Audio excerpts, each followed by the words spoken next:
Now, the next gem we're going to talk about is fire agate. May I have a fire agate, love? Fire agate is actually a variety of botryoidal chalcedony with thin layers of iron oxides that create this iridescent fire. Now, botryoidal means grape-like, so that's what these little bubbles are. They're little grape-like bubbles, and that describes the minerals that grow in rounded bubble-like domes, similar to a bunch of grapes. Isn't that cool? And fire agate then forms around these rounded layers. So in essence, it is, yeah, Arizona has some beautiful ones for sure. So it's basically it's a silicate, chalcedony, and it has iron oxides like limonite and goethite in it. Pretty cool stuff. Fire agate forms in hydrothermal volcanic environments where the silica and iron oxides deposit in alternating layers over time. And these layers create the light interference, and that produces the famous ember or peacock or dragon scale patterns. It's really cool. In Mexico, the best couple sources for that is Aguas Calientes, San Luis Potosi, and the Chihuahua region. It has a decent hardness, around 7. And that fire is directional, so you just kind of always need to move that around to kind of catch that fire. Catch a fire, like Bob Marley says, right? Now, a little myth about that is that fire agate was believed to be a warrior's stone, and it would protect the bearer with an inner flame. Pretty neat. Now, the next one we're going to talk about from this region is obsidian. Obsidian is volcanic glass. It's formed when lava cools too quickly for crystals to grow, and it's chemically similar to rhyolite, 70 to 75% silica, but it is amorphous, which means it has no crystal lattice. All right, so here's a couple beautiful examples of obsidian. This is a spider obsidian. Isn't that neat? Now, obsidian is usually black because it lacks a crystal structure. The light is mostly absorbed instead of being reflected, and that's what gives it its black appearance. Now, one of the first really interesting obsidians is let's see, here's a beautiful rainbow or manto huichol obsidian. Rainbow obsidian contains microscopic layers of magnetite, and when light hits these layers, it undergoes thin film interference, diffraction, and also constructive and deconstructive interference. And so that's what gives it that really neat rainbow appearance.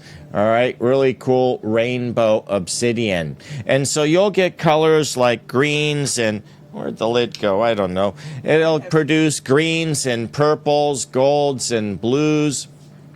And now, manto huichol obsidian is a specific variety of Mexican rainbow or velvet obsidian that is known for its silky, chatoyant, mantle-like color layers. And it also has a cultural connection to Huichol, which is the Wixárika region of western Mexico. It is called manto huichol because manto means mantle or cloak in Spanish, and that refers to that flowing layered sheen. And huichol refers to the Huichol Wixárika cultural region of western Mexico, where this obsidian is traditionally found and used. This stone's shimmering layers resembles the textile patterns and ceremonial cloaks of the Huichol artisans. So that's how this got its name. That's how this got its name. It's probably my favorite obsidian. Beautiful Manto Huichol obsidian. Another type of, can I have a silver and gold, babe? Now, another type of obsidian is gold and silver sheen obsidian. Now, some folks believe, and here's a raw silver obsidian. It's actually got a little bit of gold coming through. This is a pretty silver obsidian. And let me show you a few faceted or cut pieces. Here is gold and silver obsidian. Here's some beautiful gold obsidian. Isn't that lovely? Beautiful gold obsidian. And there is also some lovely silver obsidian. Now, the only difference, and this is really, really interesting.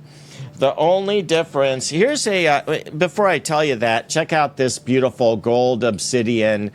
I'll call it a letter opener instead of a dagger. We have this beautiful letter opener in our Buy It Now. Isn't that gorgeous? Monica brought this back. That's gold and obsidian. Now, gold obsidian and silver obsidian, chemically, they're the same. So this sheen comes from aligned gas bubbles that get trapped while it's cooling.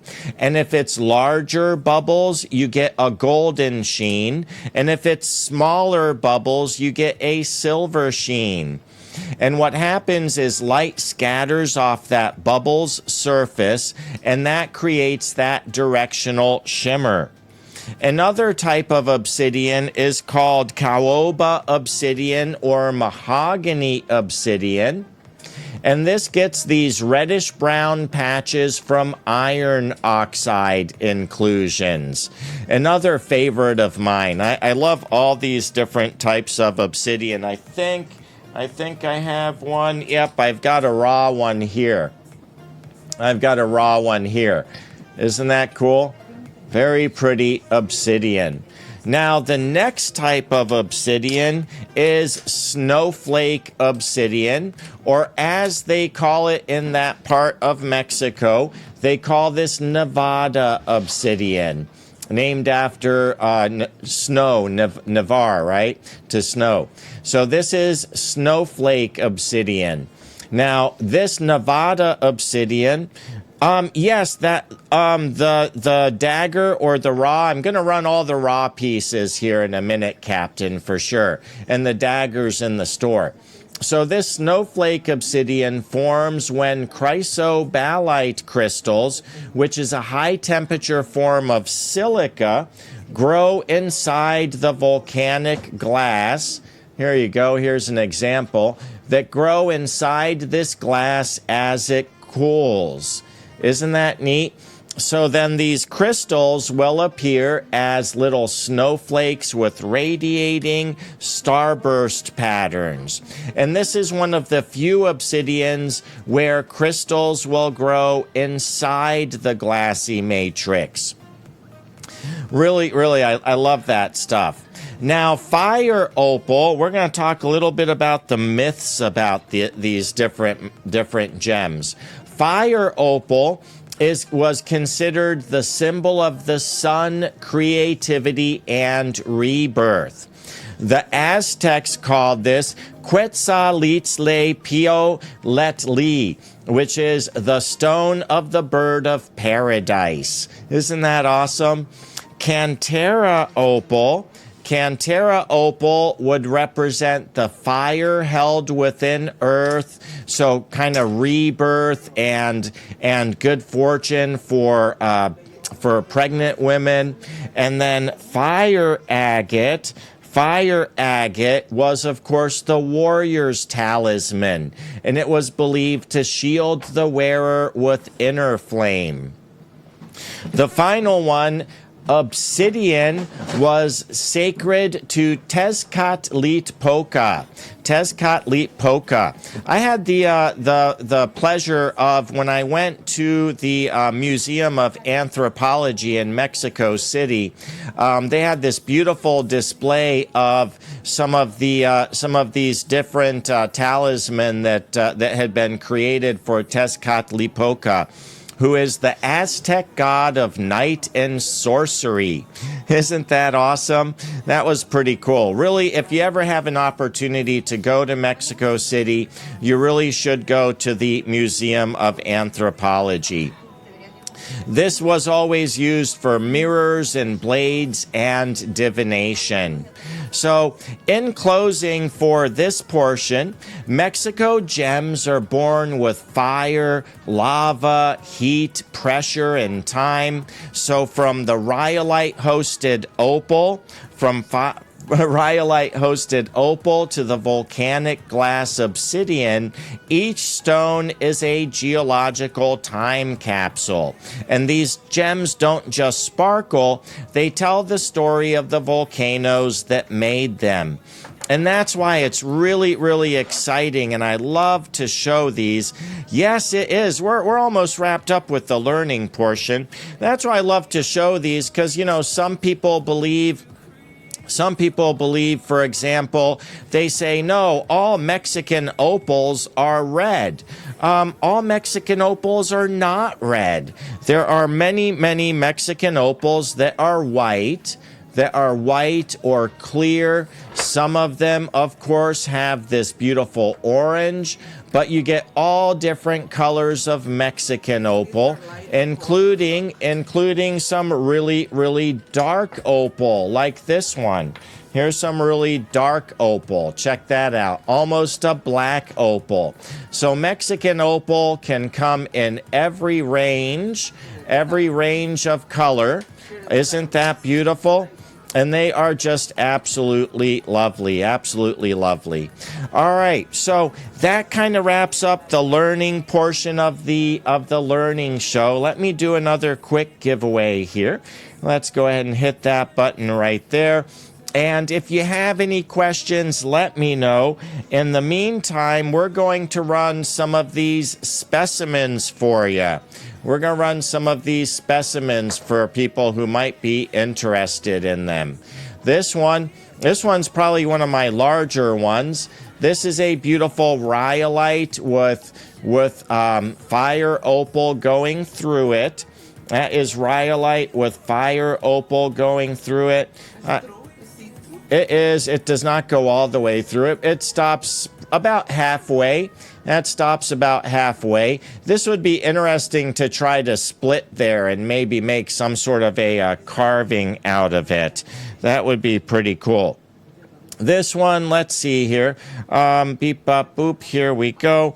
Cantera. There we go. That is number 3. And for this very first one, we're going to do a crazy deal on this one. This is a beautiful Mexican Cantera fire opal.